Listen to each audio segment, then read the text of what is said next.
on, guys? Welcome back to the Military Mortgage Advisor podcast.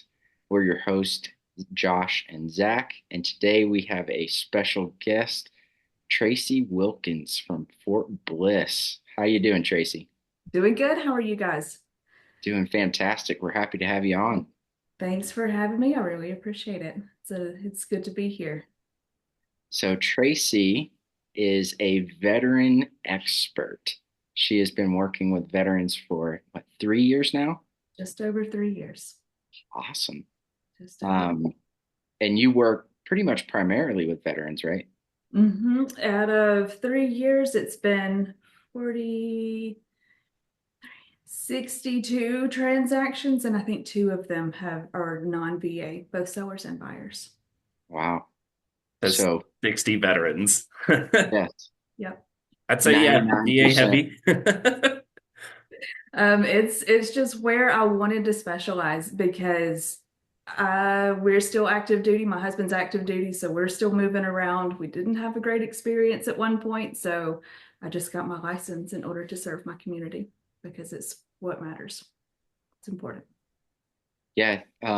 You were saying that that happened in Fort Riley, right? Where you guys kind of got a sour taste in your mouth about it. But we bought sight unseen, moving from Germany to Fort Riley. Just lots of issues. Realtors nowhere to be found after it was all over. I was on my own and just didn't think that it was fair that military families, when we don't really have a choice about moving, we don't have a choice about what we're doing. And there's people that aren't going to serve these families in the right way to make sure that they have a good home to come in for their new duty station, a place to decompress more than anything is what our homes are. Yep. So Yeah, we say it all the time. You've got half the community is actually trying to help and do the right thing, and then the other half is just looking at everyone like a payday. Oh, So 100%. It's like I look at military families and the way that realtors even go after them, even, some lenders, those types of things. It's military families go in with a target on their back, that they're easy money, that they're desperate, that they will take anything, that they'll live anywhere, that they'll just, and it just shouldn't be that way after all the sacrifices that are made on a daily basis. yep. Yep. Yeah, 100% agree. There's a lot of companies out there that are pretty much like used car salesmen. So That's the way it feels like. It gives us all a bad name. Makes yes. like we're, I don't know. I don't have another word besides like bottom feeders, commission chasers, those check chasers. Like Yep.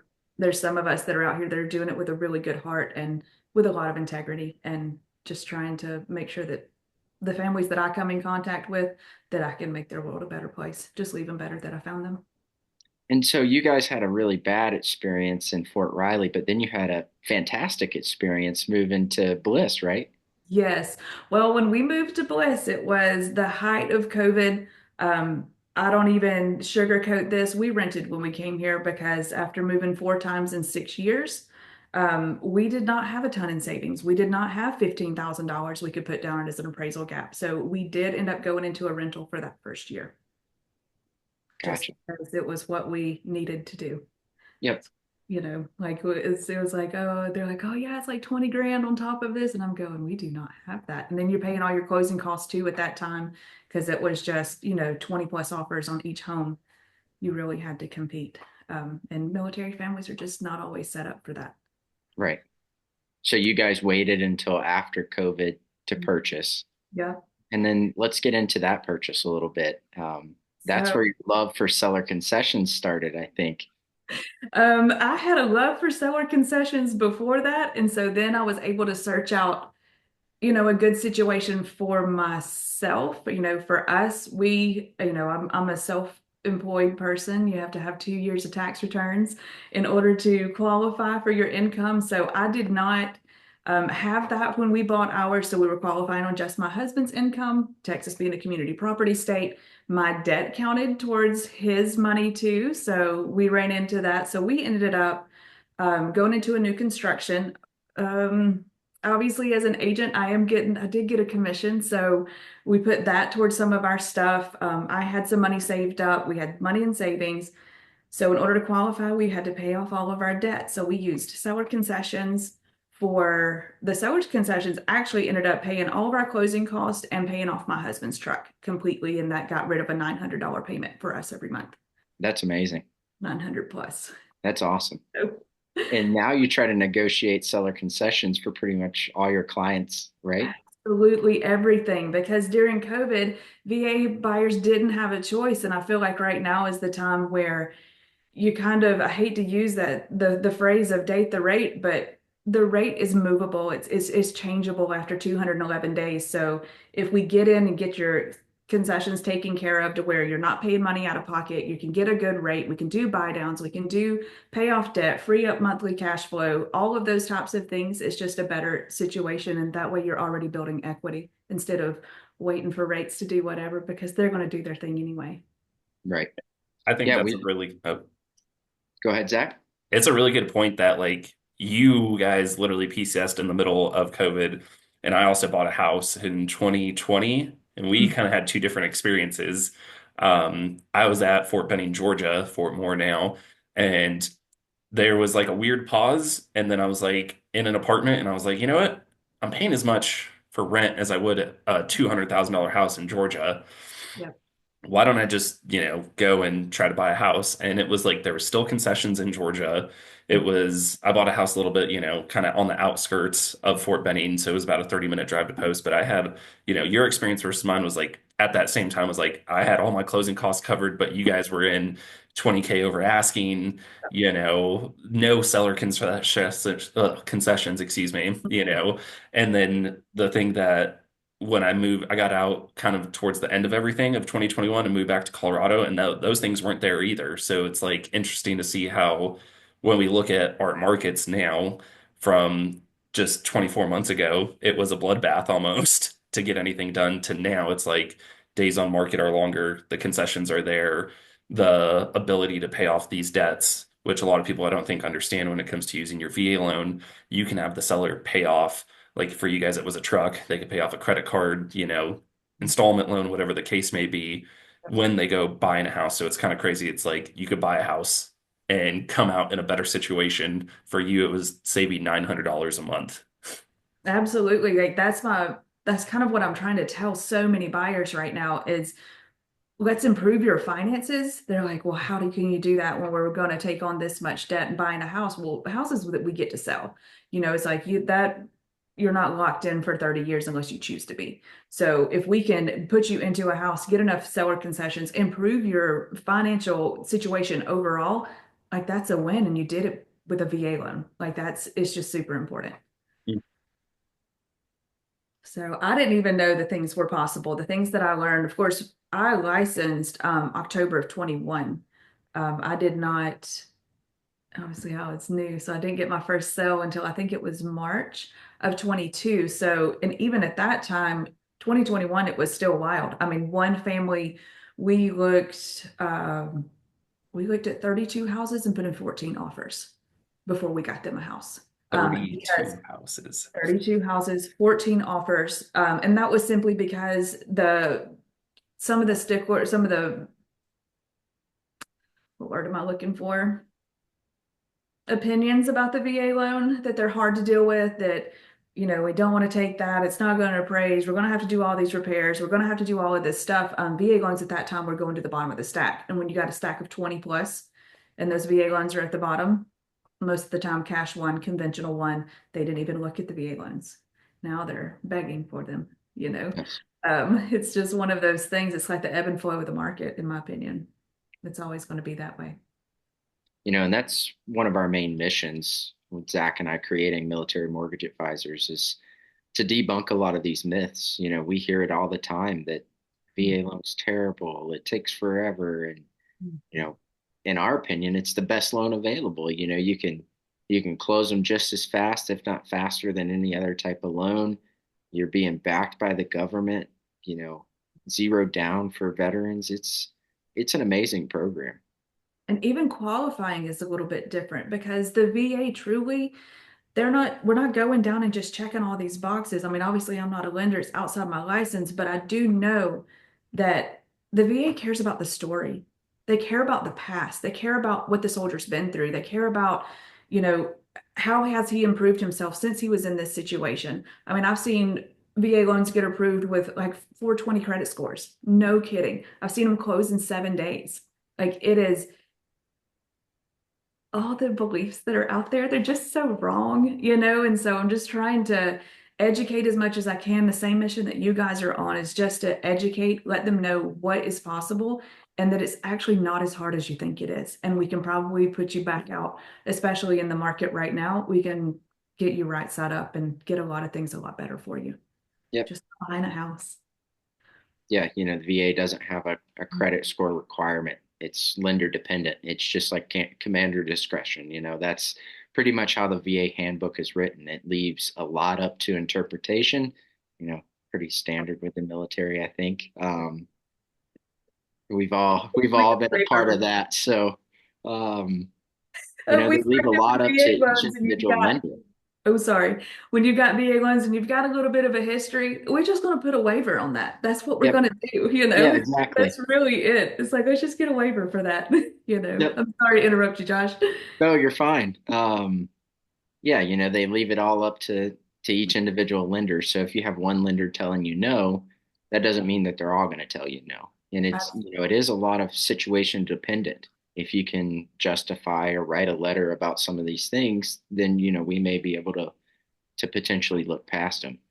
Yep. I mean, I've taken multiple buyers who have been denied by other lenders and taken them and put them in homes because I ask them a few qualifying questions is what I call them, just to kind of get a feel for where they're at. And because does a buyer want to go through a whole bunch of mortgage applications? No, they don't. So if you Right. have a realtor who can actually kind of do some of the vetting a little bit and go, okay, well, you're in this situation, let me get you here, because every lender is different. And it's where it's really good for an agent to know what their lenders are capable of.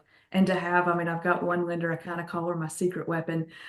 She doesn't qualify. She doesn't look at a credit score at all with her company. So those that have been through really, really rough times and we can't get them somewhere else, that is an option. But of course that, sometimes comes with a little bit higher of an interest rate, but 211 days, do a refinance, get you down a little bit and improve the situation.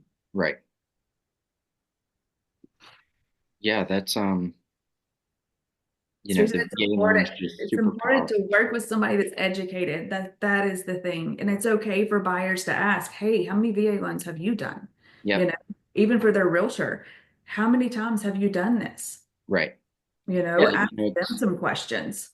it's super important to work with a team, that speaks your language, Yep. that understands the ins and outs of the VA loan process. Because if you're just working with any other lender, the average lender does two VA loans a year. They're not going to know the ins and outs of it.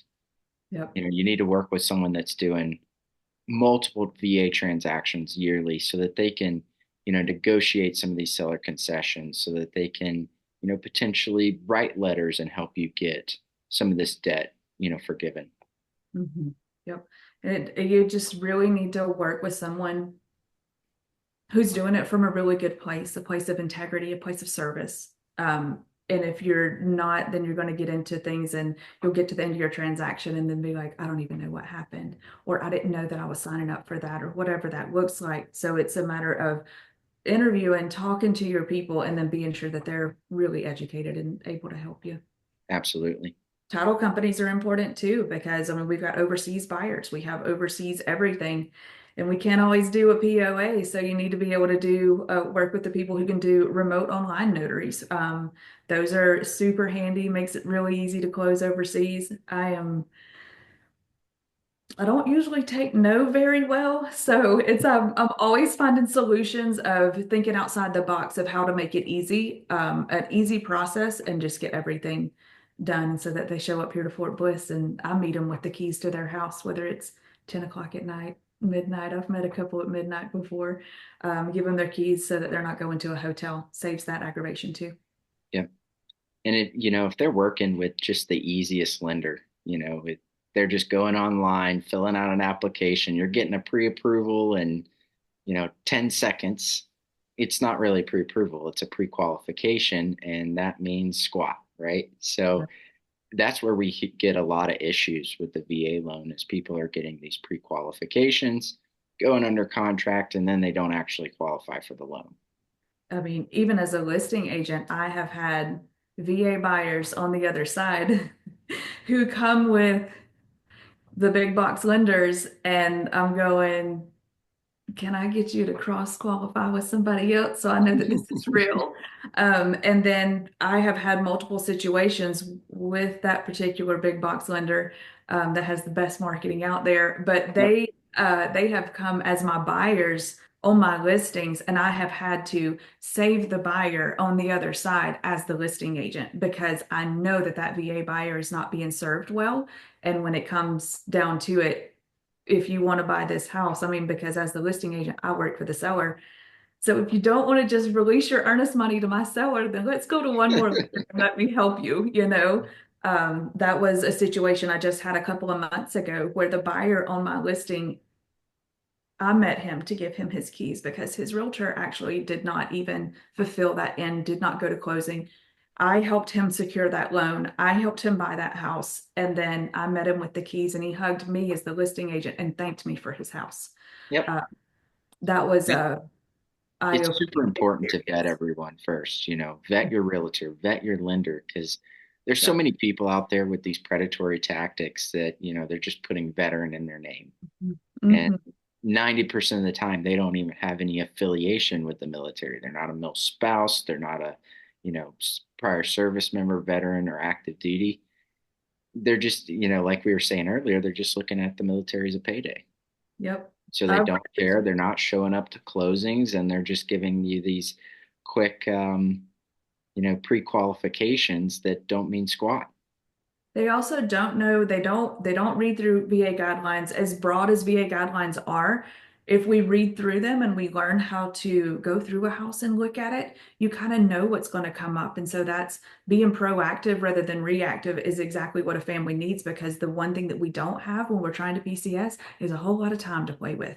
Like it's the time is crucial. So when you are looking through that house going, I know that we're going to need to do this to clear an appraisal. We're going to need to do whatever it is, if you have a really good educated agent, then that's the experience you're going to have. And you're not going to get blindsided by things that, you know, make you have to start over. Starting Right. over is because you don't start over until about 2 weeks in, and you've already wasted 2 weeks. And you've paid inspection money, you've lost option money. It's, in Texas, we have option money. So you're sacrificing that money. And the things that we don't have when we're trying to PCS is money and time. So if you can, save those two things, like that's just that is truly serving a family rather Yeah. than selling a family. And Zach and I joke all the time. We are the nerdiest 11 Bravos you'll ever meet. I know, Zach, you've read the VA handbook, what, 4 or 5 times now? Yeah, I honestly religiously read through it every year. So yeah, it's kind of like our Bible in a sense, right? Because I think what people don't also understand is like it changes, right? It gets updated. There's new circulars, there's new editions, and it's like you really need to stay on top of it. And what you say, the average loan officer does 2 VA deals a year, so that's one every 6 months. Like, they're not really up to par with what is going on. Yeah, I'd say ticket takers at that point. Yeah. Order takers. I mean, there's a lot of realtors that are order takers, and it's like you can't do that. I mean, military families, it's just their situation is so specific. Obviously, I've done a lot of PCS moves, but I've done forever homes too. Those when we've got veterans that are coming and they're retiring, they're like, "Oh, we're coming from Korea." Recently had a family come from Korea, and this is their final destination. So like when we're looking at houses, you kind of want to look at the numbers a little bit differently too, because say you get orders, we never know when orders are going to come. I did not expect to move 4 times in 6 years, 16 months at a duty station, you're just bouncing from one to the other. You need to be able to rent that house out. And like, that's another thing that I know you guys are passionate about. I'm passionate about building wealth through real estate, letting somebody else pay your mortgage, building equity, those types of things. And that realtor really needs to do that. And your lender needs to do that too. They need to be able to go through those numbers with you and think of it as an investment as well, Yeah. which I'm going to learn a lot from Josh and you guys with that, because that's something I want to obviously get better at. But I do always show my clients the rental amount as well. This is the market rental amount for this house when you're buying it. Yeah. Like they Well, get let's that. switch gears a little bit here. What are some things around Fort Bliss that, anyone PCS in there should know? Oh gosh. Okay, there's a huge misconception, drives me nuts. Okay. Um, Everyone thinks that this place is super dangerous. It is not. It's not Fort Hood. It is not Fort Hood. We're not in Chicago. Yes, is the border, are we a border town? Yes. But if you kind of do a little bit of research about El Paso, you will find that it's in the top three of the safest cities in the country. Um, that's something that I hear a lot is everybody's really concerned about that. And it's just not the case. Like I just really want to give a shout out to El Paso. Like it's not one of those places. I mean, I was at Fort Benning before this, and there's parts of Benning that's a little bit questionable, but El Paso is super safe, and the people here are really, the culture is more of a family. Um, like it's people are here to help each other. People are kind.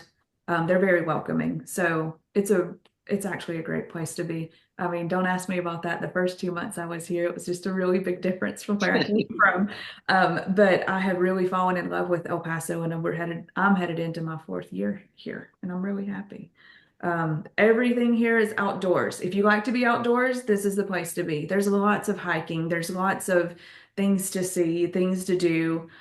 You're kind of in a place where you can actually go anywhere too. You can go up to the Grand Canyon. You can go west and go into Arizona. You can go north and go to New Mexico if you miss the trees and the grass. Just go up there, I mean, I love the area. The food is super good. I don't think that anybody that comes to Fort Bliss ever says that the food was terrible when they leave.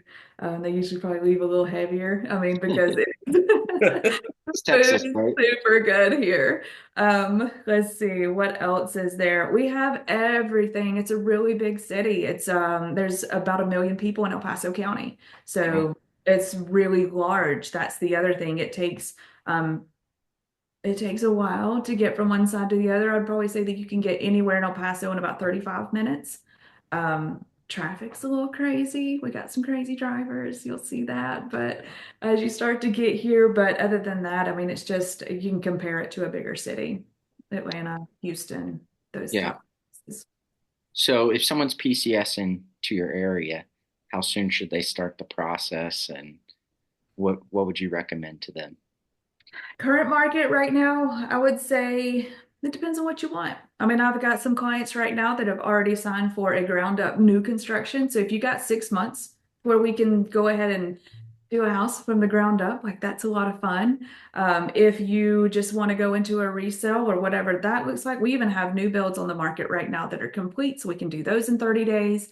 I recommend at least give me 60 days. Give me 60 days. If I do it in less than that, and that's also dependent on really awesome lenders to run that loan as fast as they can too. I mean, we can make some miracles happen when we need to, but if we've got some time, it cuts down on the stress. So Yeah. 60 days. Give us a minimum of 60 days. And that makes the process as smooth as possible on everyone. That way we got time to think, you don't feel like you're making decisions under so much stress. Right. Now, are there any areas that you'd recommend? Are there some neighborhoods that are within a 15, 20-minute drive? And Oh, for sure, for sure. Northeast area is really popular. It's not as congested. It's kind of the last area that's starting to grow.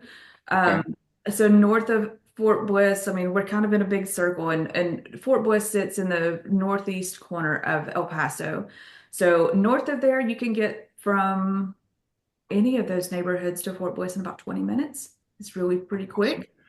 If you're coming from the far east side, a lot of families go to the far east. They go there for school districts.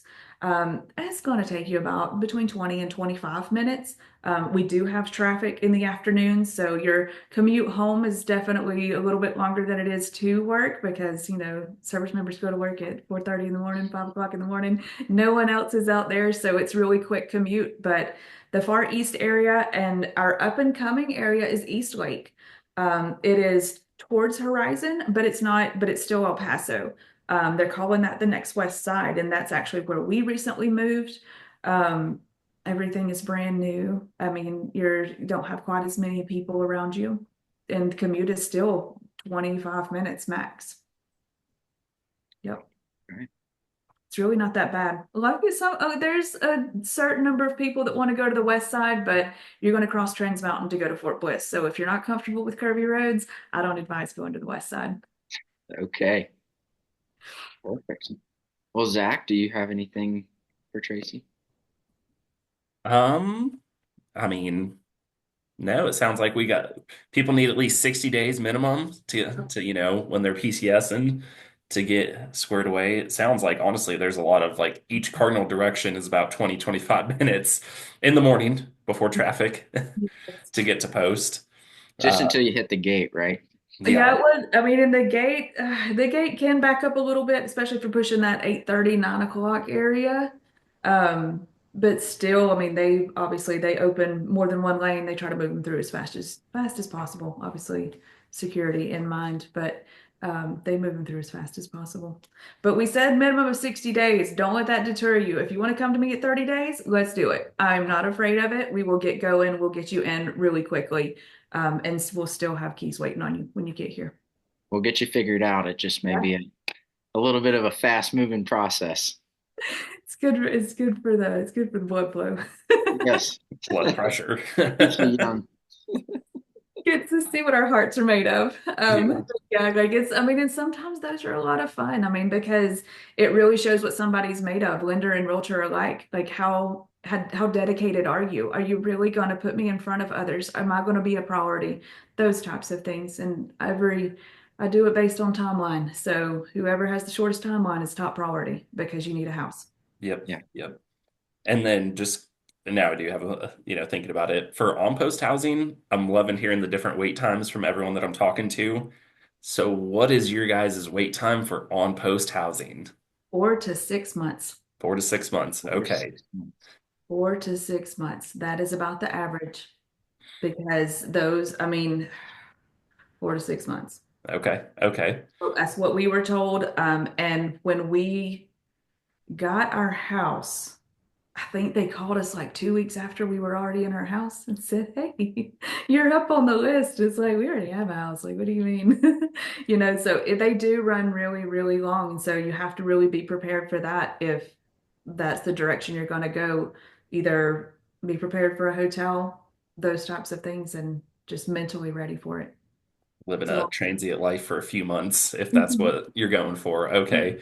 Yeah, I think the worst we've heard so far is like 18 to 24 months. And I was like, you're going to be PCSing by the time you even get in a home. Yeah. Before So, you even get your first offer, you're going to be ready to PCS. yeah, Like that. Mm-mm. Yeah, 4 to 6 months right now during the summer peak PCS season, we're going to go higher than that. It's easily going to run 6 to 8 months. yeah, yeah. And the average Yep. sales contract is 30 days. So Yeah. you can get in Yep. a home in 30 days versus waiting 4 to 6 months. I mean, people just have to remember that this is the second largest military post in the country. We are bringing in anywhere between 500 and 1,000 service members every month are coming into Fort Bliss. So you have to remember that you're not the only family coming in, and we are a big post. We have all branches. It's not just Army. It's every branch.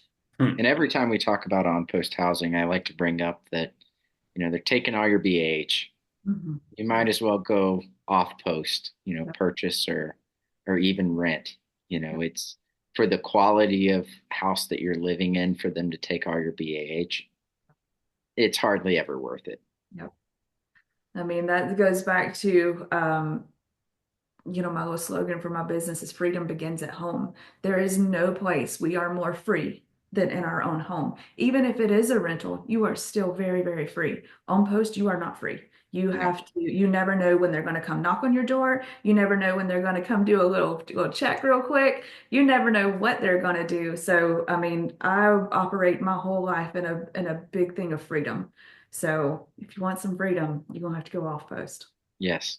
And the biggest thing that I realized, if you live on post, your ass is getting called first. Yep. That's true. It's like, oh no, he's just like 10 minutes away. We got him. Yeah, you can Yep. come in. Yeah. Oh, Yep. He absolutely. doesn't even have to go through the gate. Yep. Yep. He's right around the corner. When I lived like in Georgia, I was like probably 30, 40 minutes from post. So when they called me, it's like, I'm gonna need a minute. Yeah. I need some time to get there. And if you play that card right, then they'll just call the guy on post. hmm Yep. So it pays to live off post. Yes. Percent. Yep. Perfect. Well, Tracy, do you have anything to add before we let you go? I don't think so. I'm always happy to join you guys in your mission, my mission, like our values and our mission have aligned, and I'm just happy to be part of trying to educate our community and serve them really well. Well, we've been super happy to have you, and you're an amazing realtor. You've served your clients super well. If anyone wants to get in touch with Tracy, you can go to our website, Military Mortgage Advisors, and Tracy is listed under our Find a Realtor tab under Texas, and you can find all our contact information, our website, email, phone number, all of that good stuff is there. Is there anywhere else they can find you? Facebook, Instagram, things of those sort? In all those places, just type my name in, you'll find me. Instagram, like I am Realtor Life of an Army Wife on Instagram. So if you want to find me there, you can find my Facebook business page. Fivepillarproperties.com is my website. Wherever you want to find me, I'm always available. Perfect. Well, thank you so much, Tracy. It was amazing having you, and we will see everyone on the next episode. Thank you.